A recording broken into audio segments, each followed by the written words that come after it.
Bismillahirrahmanirrahim. Assalamualaikum warahmatullahi wabarakatuh. Jumpa lagi di channel YouTube Rivanesta, masih di sudut edukasi belajar mudah dan menyenangkan. Pada kesempatan kali ini akan kita lanjutkan untuk pembahasan dari buku penilaian Bu Pena jilid 4D ya. Yang mana pada kesempatan sebelumnya sudah kita bahas untuk penilaian akhir tahun paket 1 muatan pelajaran bahasa Indonesia dan juga muatan pelajaran IPA.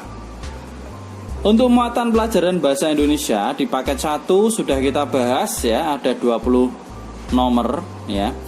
Kemudian untuk muatan pelajaran IPA juga ada 20 nomor, tapi baru kita bahas nomor 1 sampai dengan 10, yaitu KD 3.2 dan juga KD 3.3. Pada kesempatan kali ini akan kita lanjutkan pembahasan untuk KD 3.4 yang muatan IPA dan juga KD 3.5 ya, dari nomor 11 sampai dengan nomor 20. Oke, langsung saja kita ke nomor 11 ya.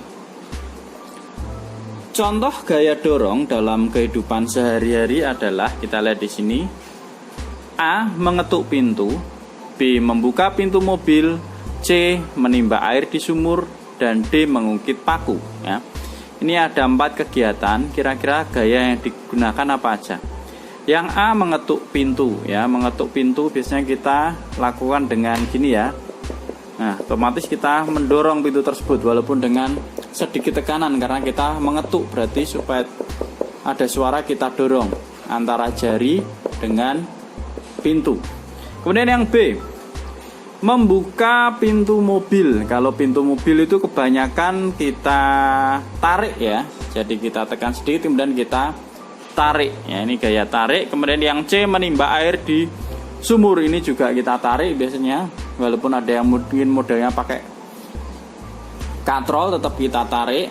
Ada juga yang ditarik ya ke atas. Kemudian yang D, mengungkit paku. Mengungkit paku, mengambil paku itu juga kita tarik. Maka jawaban yang paling tepat di sini adalah yang A, yakni mengetuk pintu. Lanjut ke soal nomor 12. Gaya dapat mengubah bentuk benda. Salah satu contohnya adalah, nah ini yang dapat mengubah bentuk benda. A. Anak yang sedang membuat patung dari tanah liat. Nah ini biasanya tanah liat ya, dibuat patung berarti dibentuk-bentuk ya, mungkin patungnya seperti apa. Nah itu berarti dari bentuknya semula yang misalnya berbentuk balok ataupun kubus atau mungkin tabung, dibentuk ya sedemikian rupa sehingga menjadi sesuai bentuk yang diinginkan. Kemudian yang B, seorang yang sedang menulis menggunakan pensil. Nah ini bukan mengubah bentuk ya. Yang C, pengrajin kayu sedang mengecat kursi ya, dicat itu cuman terjadi perubahan warna ya. Dan yang D, seorang yang sedang merebus makanan. Nah, jadi sama-sama semuanya memberikan gaya, tapi yang paling tepat adalah yang A, anak yang sedang membuat patung dari tanah liat ya. Itu nomor 12. Lanjut ke soal berikutnya nomor 13. Perhatikan gambar berikut, ini sedang bermain kasti ya. Kalau di sini ini adalah permainan ya, jadi ini bermain bisbol ya. Jadi ada bola yang datang kemudian dipukul. Nah, jadi kejadian tersebut menunjukkan peristiwa gaya dapat A. mengubah arah gerak benda, B. menghentikan gerak benda, B. mempercepat gerak benda, atau D. mengubah bentuk benda ya. Jadi bola mula-mula datang ke arah orang ini, kemudian terkena pemukul, dipukul. Nah, arahnya yang mula-mula menuju ke orang yang memukul ini akan berubah arahnya, entah itu ke atas ataupun ke depan atau ke samping ya. Jadi dapat mengubah arah gerak benda. Jawabannya nomor 13 adalah yang A. Kalau menghentikan gerak benda jelas bukan, karena dia walaupun kena pemukul berhenti tapi dia akan langsung memantul, maka arahnya akan berubah. Kemudian yang C, ini C seharusnya mempercepat gerak benda, yang tidak. Yang D juga bentuknya bola ini tetap, maka tidak mengubah bentuk benda. Lanjut ke soal nomor 14. Contoh gaya tarik dalam kehidupan sehari-hari. Gaya tarik dalam kehidupan sehari-hari ya.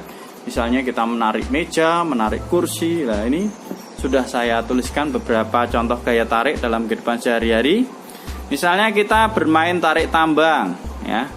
Bermain tarik tambang, kemudian menarik laci meja. Biasanya kita tarik juga, itu juga gaya tarik. Kemudian mengibarkan bendera. Lah, bendera pada saat mengibarkan bendera itu juga kita menarik tali ya supaya benderanya bisa naik ke atas. Kemudian menimba air di sumur, itu juga merupakan contoh dari gaya tarik. Oke, kita lanjutkan ke soal berikutnya nomor 15. Mengapa mendorong lemari di atas lantai yang licin lebih mudah dibandingkan di atas karpet? Jelaskan. Jadi kita mendorong lemari yang posisinya di atas lantai yang licin itu lebih mudah dibandingkan di atas karpet. Kira-kira apa penyebabnya? Ya, jadi ini sedikit sudah saya tuliskan ya. Karena lantai yang licin itu permukaannya tentunya lebih halus dibandingkan dengan karpet ya. Permukaannya lebih halus. Nah, ini berpengaruh juga terhadap gaya gesek. Nah, semakin halus permukaan, maka gaya geseknya juga semakin kecil. Nah, ini ya.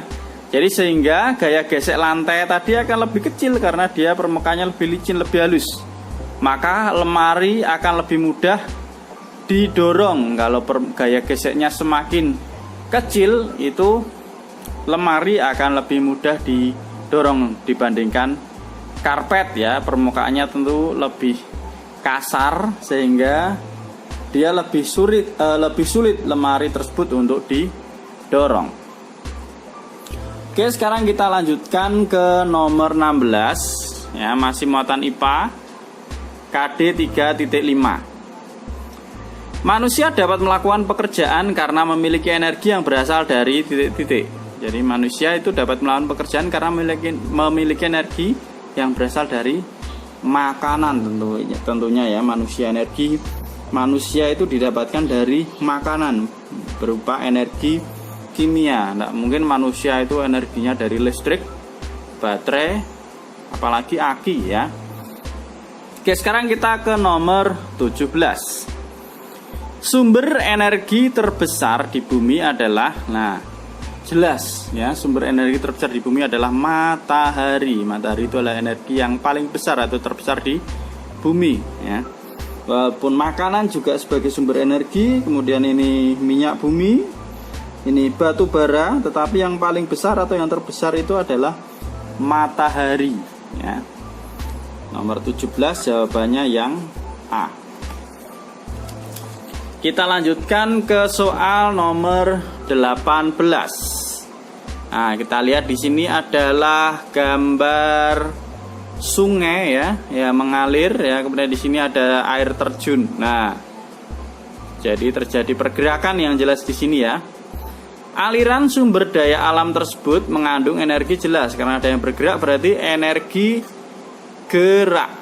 Ya, maka nomor 18 jawabannya adalah yang A, energi gerak. Kalau energi panas bukan ya. Kimia, pegas juga bukan. Lanjut ke soal nomor 19. Energi alternatif yang dimanfaatkan atau yang memanfaatkan kotoran sapi adalah contoh dari sumber energi. Lah, ini energi alternatif dari kotoran sapi itu sering dimanfaatkan juga.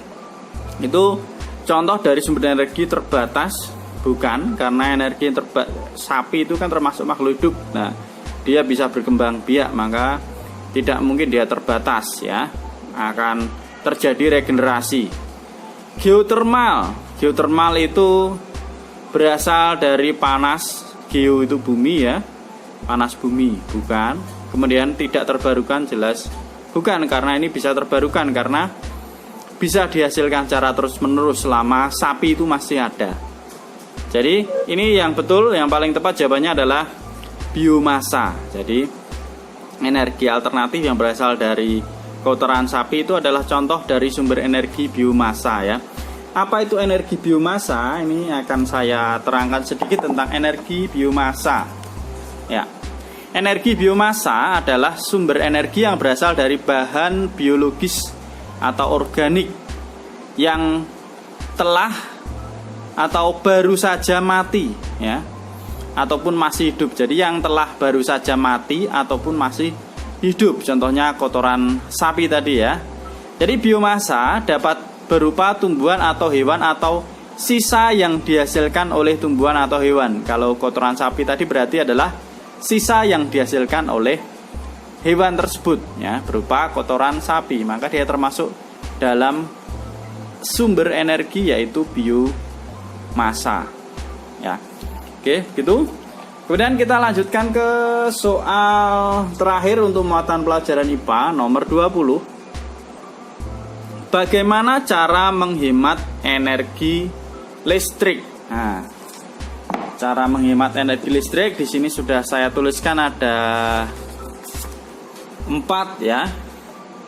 Yang pertama, mematikan peralatan listrik yang tidak terpakai ya. Misalnya lampu, kalau sudah pagi harus segera kita matikan ya, karena sudah ada cahaya matahari. Kemudian yang kedua, pakailah lampu hemat energi. Ini juga merupakan salah satu contoh cara menghemat energi.